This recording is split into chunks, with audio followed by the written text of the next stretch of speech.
welcome everybody here in the room and at home or wherever you are. And I especially want to welcome Tanja Norris, who is one of the great supporters of one of our great students who is now a professor. So can I please have a little applause for Alba? I also want to recognize Bruce Hector, who has been a staunch supporter. Don't get a heart attack. Bruce, thank you for being here. And Dorothy Jewell, with whom we traveled to Rome and Turin, had a wonderful time together. Also staunch supporter of our program. And all our students, I'm so happy to see this many students and this many faculty members here tonight. So welcome everybody. It is my honor to introduce the introductor. So I'm pleased to introduce Stephen Acabado, who is an associate professor of anthropology. He received his PhD and MA in anthropology from the University of Hawaii, Manoa, and his BA in anthropology from the University of the Philippines, Diliman. Stephen Acabado is a strong advocate of an engaged archaeology. And this is an archaeology where descended communities are involved in the research. They are part of defining the research, informing the research. And Stephen's research particularly focuses on agricultural systems, subsistence shifts, landscape archaeology, the responses to colonialism, and cultural natural heritage conservation. He directs 2 archaeological projects in the Philippines, the Ifugao Archaeological Project and the Bicol Archaeological Project. He also works on archaeological projects in Thailand, Indonesia, Laos, and Belgium. Moreover, he is the new chair of the Interdepartmental Program in Archaeology, which I don't know how he has time for that. But Stephen, you're amazing. So yeah, a little applause. And Stephen will introduce our amazing speaker.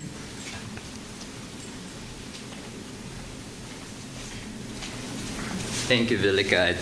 I'm able to do this because I love what I'm doing, and I have your support and everyone's support. Well, I feel like I'm the one giving the lecture today, but I have the marching orders, strict orders from Michelle to keep it to 3 minutes or less. But so, good evening, everyone. So I have this note to keep my. There you go. So keep it short.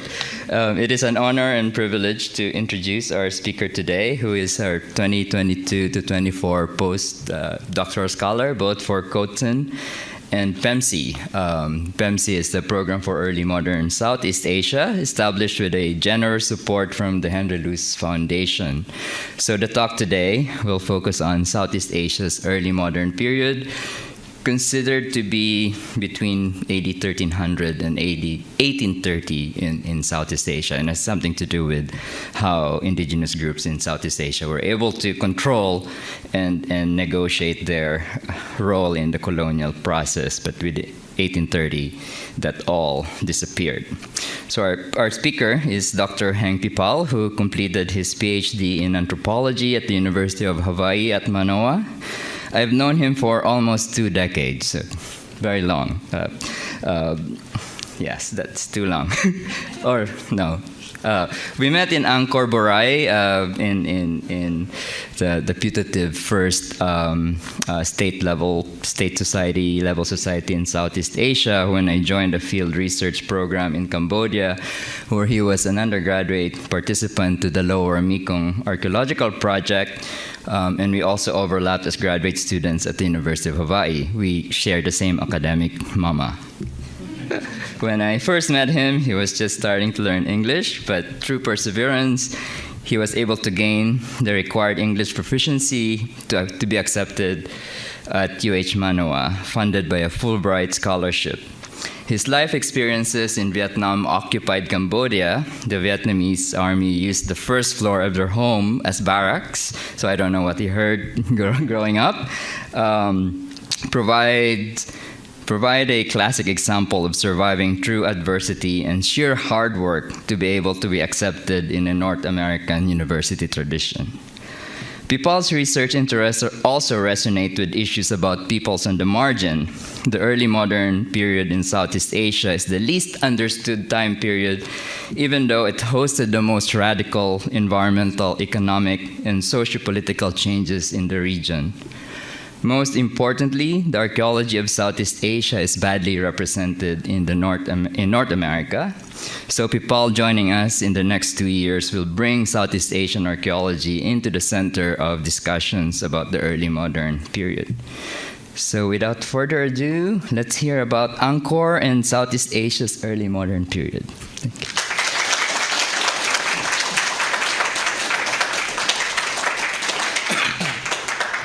Thank you, Stephen. Hello, everyone here and joining us on Zoom. So when Stephen invited me to give this talk to a general public, I was concerned because Angkor is very broad.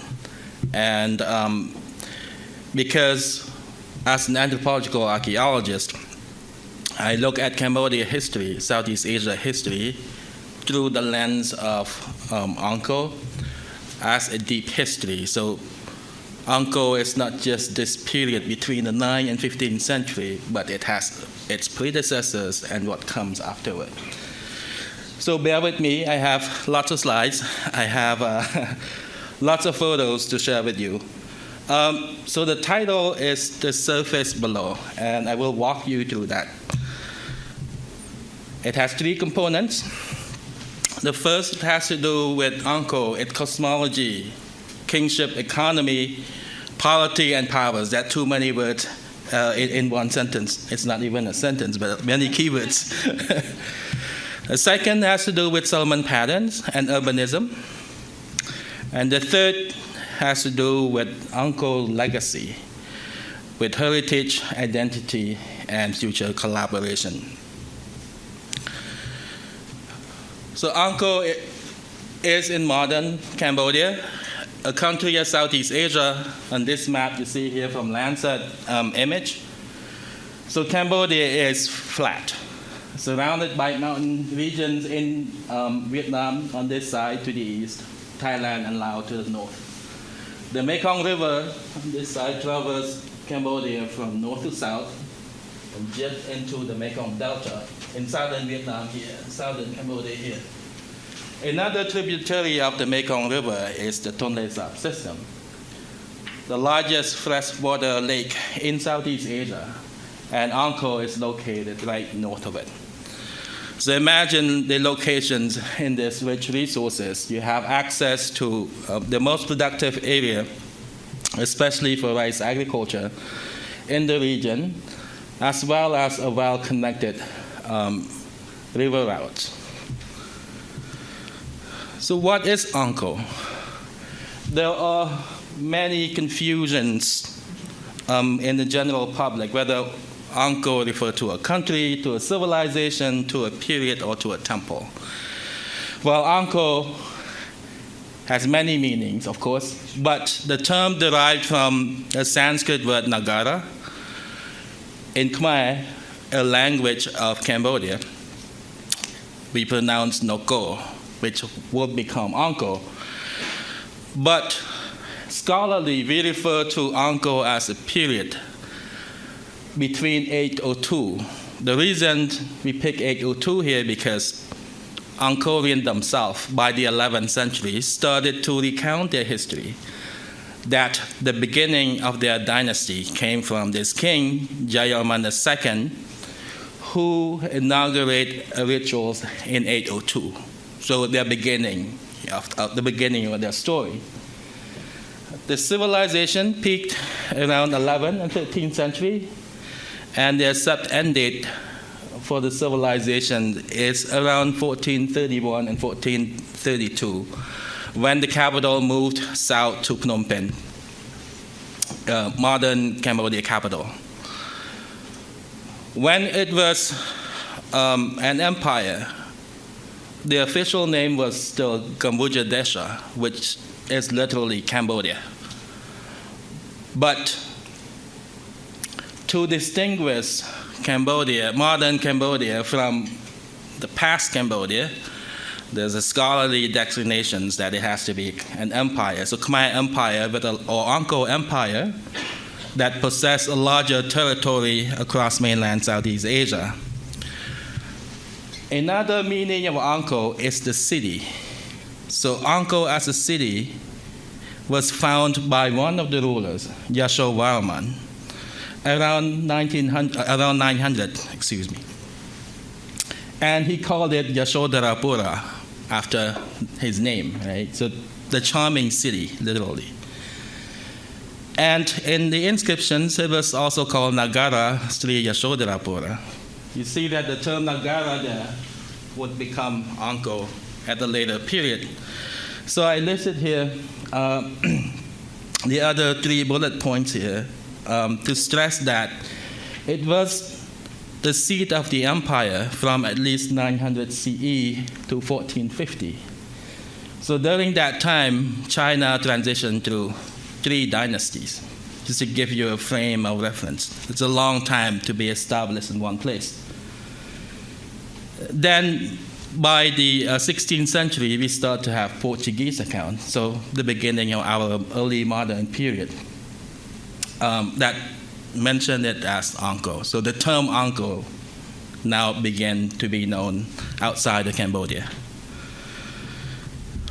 So the surface below, 1, cosmology, kingship, economy, polity, and power. What we know about Angkorian societies is that it was a hierarchical society with the king and royal family on the top, who called themselves in old Cambodian, in old Khmer, Vrakamrateng Ptekram, which literally means the lord of the surface below, hence the title. Below, on the lower tier of the pyramid, we have the officials of the inner court, so people who work in the cities. We have inspectors that travel from the city to the provincial centers to settle disputes, especially land dispute. Or we have a military commander who travel from the city to other regions, especially during the peak of the empire when Angkor expanded to other regions from its core, beyond its core. At the lowest tier, we have the commoners. So commoners, which we do not quite understand who they were, but the inscriptions seems to include slave, indentured servants, prisoner of war who were employed in the temples. These hierarchical societies influenced their worldview, the cosmology. This is a bas-relief on Angkor Wat depicting heaven and hell. So the inscription here said the 2-tier above, reserved for the people, the good doers, who will go to heaven during the afterlife. And the row at the bottom, for those wrongdoer who will go to hell. And those include treasons, thieveries, arsons. So they have specific hells, 32 hells, that would host different type of crimes. So in a way, this cosmology replicate the law of the realm. So Angkor as a region covers around 3,000 square kilometers. So you have the Kulin Mountain, the Kulin Plateau to the northeast. That was the origins of Angkor's story. Because in their story, they told us that the founder king inaugurated a ritual there on the mountain and found a city there around 802. Then he moved down to another city, Hariharalaya at the bottom. And then Yashovarman found this Yashotarapura. So the proper Angkor itself is at the center, around 900. And to its west, on this side, to your left, it's a pre-Angkorian center. So we have evidence of temples of habitation that predate 800. It dates all the way back to 1000 BCE. So long-term settlements, but we'll just skip that period. So you would see here that Angkor comprised multiple centers. It's not just one urban core. Building a city has a long tradition in Cambodian culture. We can go back as far as Angkor Barai, where Stephen used to work, back to around the 1st century CE. But what makes Angkor different is what a French scholar called the royal rhythm. Began around the 9th century, so in 878, an Angkorian king, Indravarman, said during his coronation he built a water reservoir called Indra Tataka. That was his first activity. Then he built an ancestral temple, which is here, Prako, and this one. And this ancestral temple dedicated to a Shiva, a Hindu god Shiva, called Parameshvara, which was a posthumous name of Jayaman II, so his ancestor. So this is ancestral worship. Next, he built the state temple, the Bakong, here at the bottom. So you see the cosmology here. Reservoir, ancestral temple, state temple, as if he derived his claim to the throne through this cosmogram, and with a palace at the bottom. And what they did during this civilization, during this Angkorian period, was that it all began on Phnom Kulen again, the source of everything. They had water, the sacred water. So you would have spring-fed water system on this plateau, where they would carve reliefs of Hindu gods, Vishnu and his wife, Shiva and his wife on the bowl, Shiva lingas, to bless the water. So the water come down stream to the smaller river system there, and they intentionally diverged the water, so they engineered a water management system. They used laterite to build dam, block the river, divert the water to feed the reservoir. Hold the mic when you go. So you see that this general map of Angkor date between 800 and 1500, and they have multiple reservoirs. The blue rectangulars are water reservoir. So the Angkor civilization, with the sacred water as part of their royal rhythm, built or engineered this landscape. This is an example of one of the reservoir. It's not only its function as a sacred water, but also the water was used to store water for daily use and for agriculture. This one, for example, the West Barai, it's measured 8 by 2 kilometers, so roughly the size of Diamond Valley Lake in Southern California.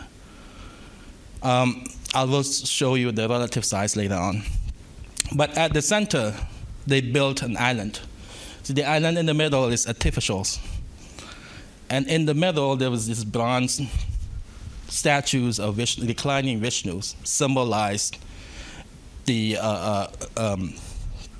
Vishnu sleeping in the cosmic oceans. So it has this mythologies of creation within their water engineering system. And on the top, that's a representation of what it would have looked like. Next is the state temples.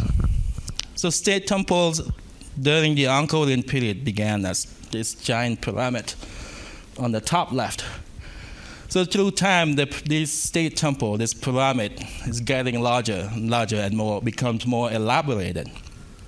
So not every reign has a state temple. Those who have a state temple tend to be a very active rulers in expansion of Angkorian territory. So I won't go deep into that kind of history, but you can see that from the 9th century there, later on, Yashodarapura, they built a pyramid on top of a small hill. Then to Kake, Prairup, and the Bapun. By the 12th century, the state temple became more elaborate, larger. So these state temples were meant to be the center of the universe. It's mimic Hindu and Buddhist cosmology. They intended to build heaven on earth, so they were the center, right? So center of the surface below. The moat surrounding this temple, Angkor Wat, for example, it represents a cosmic ocean. So by the 12th century, this is Angkor Wat, built sometime between this date 1113 and 1150. The bas-relief on the wall now began to show historical events. So on the right, King Suryavarman II is holding his court. To your right, these people are kneeling, was holding some kind of letter. They have a title, inscriptions next to them. They were a minister of justice. Then to the left, the king again in his military attire during the expansion. And the depiction of gods, for example, Vishnu here, mediating the good and evils, the demons on this side, gods on this side, represent the balance of the world. Yama, the king of hell, which is different from Christian tradition. In Hindu Buddhism, king of hell represents justice. It's the king of justice because people who die will be judged by him to go to hell or heaven. So if you ask art historians, the depictions of these gods are very similar to the way they depict the kings. So the king himself might be allegorically represented as these gods. The next one, see there's a lot, I hope that's not too much. The next one, the Bayon, was a state temple that was built sometime after 1181, but it was modified multiple times. So Jayavarman VII, the great king of Angkor, was Buddhist, breaking in tradition where most Angkorian kings were Hindu, mostly Shaivite.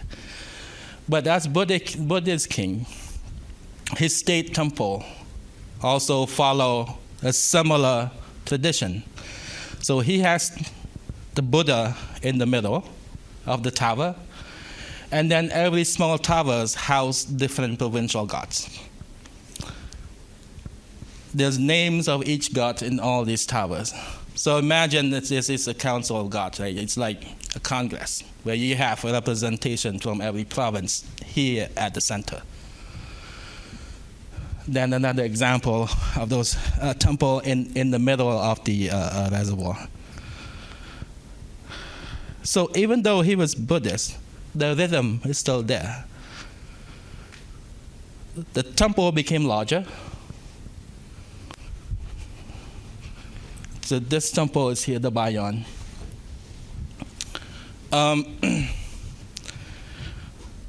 By his time, he built 2 major temples. The earliest one was this temple called Taprum. It was a Buddhist university and was dedicated to his mother and guru. The one to the north, Prakan, was also a religious university, but was dedicated to his father in the form of Mahayana Bodhisattva, so Avalokiteshvara. And in the center, that's him as a Buddha. So in Mahayana tradition, that's Prajnaparamita and Avalokiteshvara were parents, mother and father of the Buddha, literally. So that's his representation of this Buddhist cosmology on the ground. The city itself was this cosmogram, representations of ancestor worship, of state power, but also centers of educations. So my point here is that what we only talk about state temple, right, the elite, but how about people in the province?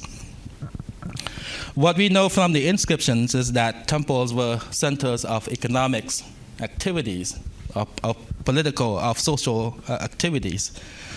So village temple have access to rice field, have access to laborers, have access to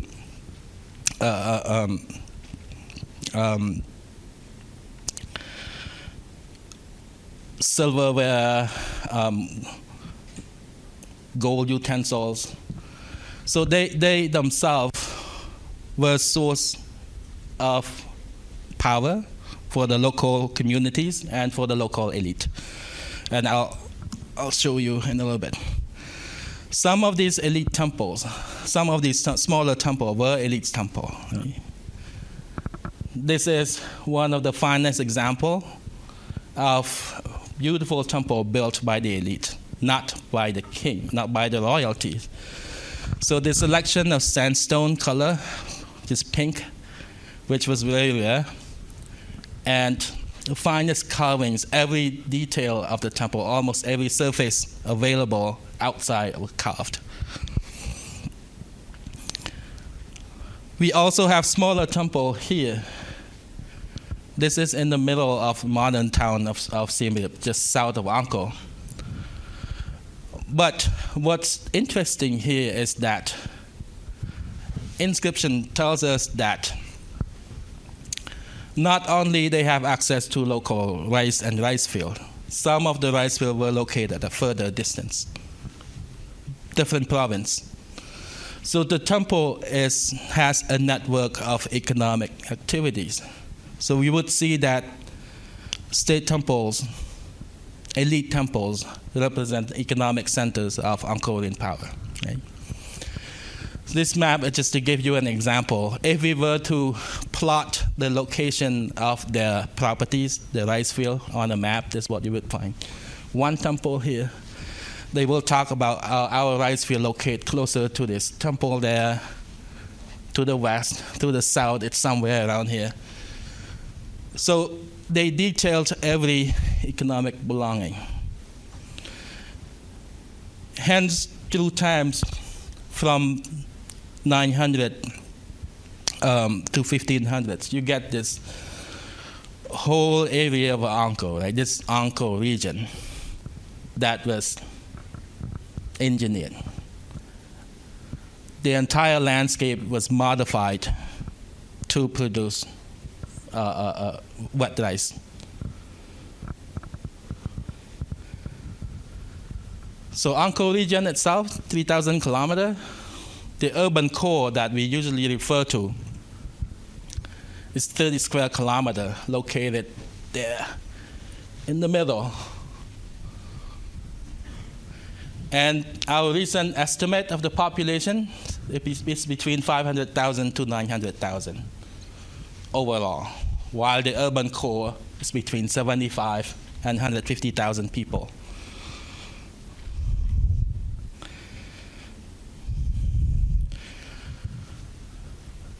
So how did they control the empire? With the map earlier, they have access to the river route, but they also built road, like the Roman road that connect to different provinces.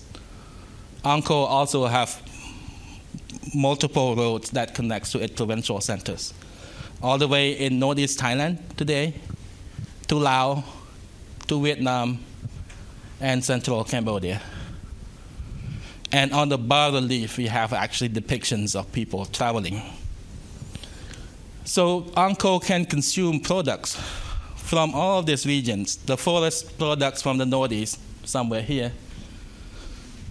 Ceramics, iron from northeast Thailand to the top. Beeswax and honey from the south.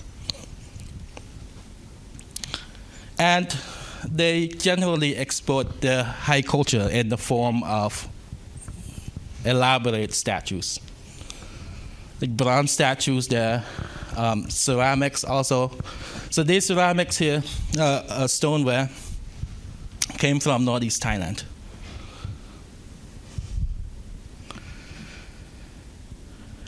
Everyone's with me?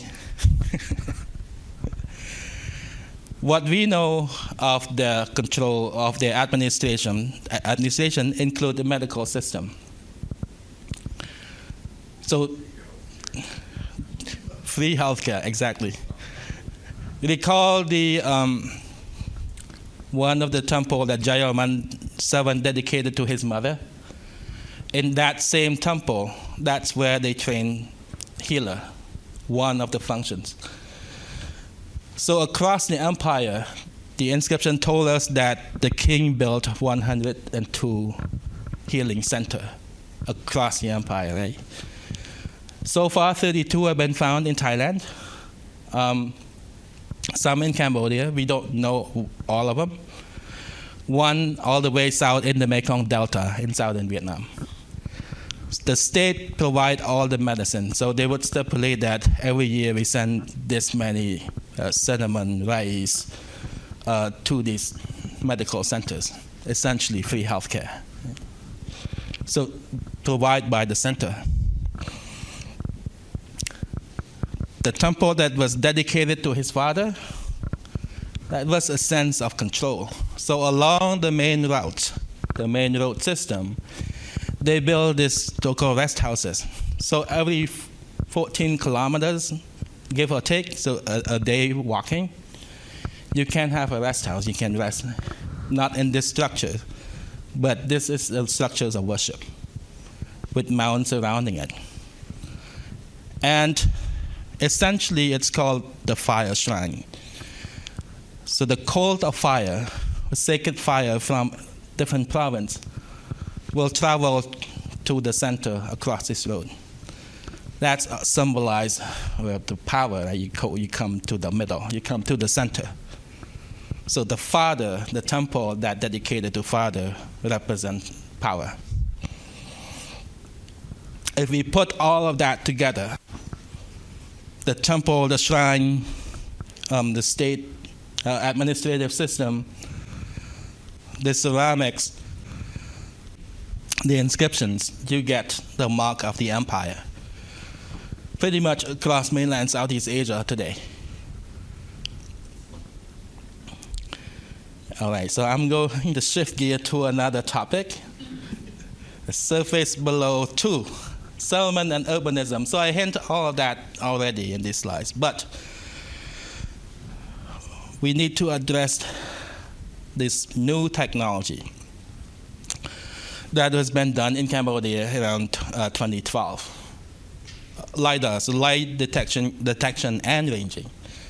So essentially the measurement of ground elevation through lasers, generally through helicopters, airborne LIDAR. What it does, is it helped save us a lot of time, right? Because in this large area covered by vegetation, doing manual mapping, topographic mapping, will take decades. Whereas with LIDAR, it would take a few minutes to fly over to get the data points, and then maybe a week or two post data collection processing, and you get this kind of map. So essentially remove the vegetation to expose the ground surface. To give an example, a French scholar have worked almost 2 decades mapping Angkor Thom, the city center. And this is LIDAR. It just happened in around a week. So it's a great deal. And what LIDAR helped us with is that we now understand Angkor urbanism in a different light. So before, I showed you just this temple here, that temple there. That was our understanding back then. Angkor as a series of temples. But with this kind of technology, we now understand that, well, the city is not just this square rectangular moat. It's actually the whole thing, right? So it helped show us the relationship between one structure to another. It showed us that Angkor is not what was understood as a series of a capital moving from here to there to here, but Angkor was actually the whole thing. So like other tools that archaeologists use, from AMS radiocarbon dating to geochemical analysis, this kind of tool helps us to ask new questions, anthropological questions that we did not know before. We know how to ask, but we don't know where to start, right? So now we can start asking, what was it? Who lived there? What social hierarchy did group were people with lower class live inside outside the temple, outside this enclosure, and higher class living inside the enclosure? So these kind of questions are what we are trying to move forward with. So before, we used to look at inscriptions. We look at bas-relief, by the carvings, about daily life. We said, well, people did fishing, and today we also have similar activities. But so far, we don't have any kind of frontal analysis inside Angkor. So we don't know anything, whether there were whether there was difference in food consumptions between lower status, higher status, in the palace, outside the palace, in the temple or outside the temple, in the city, outside the city. So that type of activities, what we are trying to ask now. And our recent excavation, with the help of LIDAR, also shed new light on the temple itself. Back to the 2 temple again. So the one, the Taprom, what was a religious university, its inscription told us that there were 1,400 students and lecturers living inside the compound. There were over 5,000 people service the temple, giving the temple rice, fruit, vegetable, work for the temple, giving clothing to the gods because of the puja, the ritual activities. You change God's clothes almost every day. You feed the gods, right? If you're familiar with the Hindu tradition, Hindu rituals. And then they also said that total 12,000 people received support from this temple economy. And then we start to ask questions, well, did they all live inside the temple compound? Or were some of them lived outside the compound? But for now, we know that at least 1,400 people, students and lecturers, live inside the temple, which makes sense. But 12,000 is, maybe a stretch, but we don't know. But essentially, what this temple, what inscriptions say is that all of these people receive free food, right? So free educations, you get free college there. If you look from the air, that's what it looks like on the top left. Can't really see anything, right? But with the LIDAR map, you can see mounds and ponds. So people would live on the mounds, and they use water from the ponds. We actually got a good Chinese descriptions of that too, from the 13th century. But what's interesting is that inside this grid system of the enclosure, you would see different mound patterns. So I number them, 2, 3, 4. What do these pattern means? Like, we don't know. Like we have no clue what to do with this just yet. But I suspect that given the amount of mounds and ponds that were really that are really located in a cluster closer together, this could have fit this southeastern quadrant could have fit 1,400 people, those students and lecturers living together. That's the hypothesis that we are going to evaluate sometimes in the future. But essentially with knowing the mounds where people lived, the ponds where they fetch water, our research design is getting more fine-grained. Right? We can ask, okay, so what happened there? Was there any people who lived there before the temple was built? Were there any people, workers, living in this area when the temple was built? So when we excavate, we found refuse potteries left over from previous habitation with a date contemporary with the temple constructions.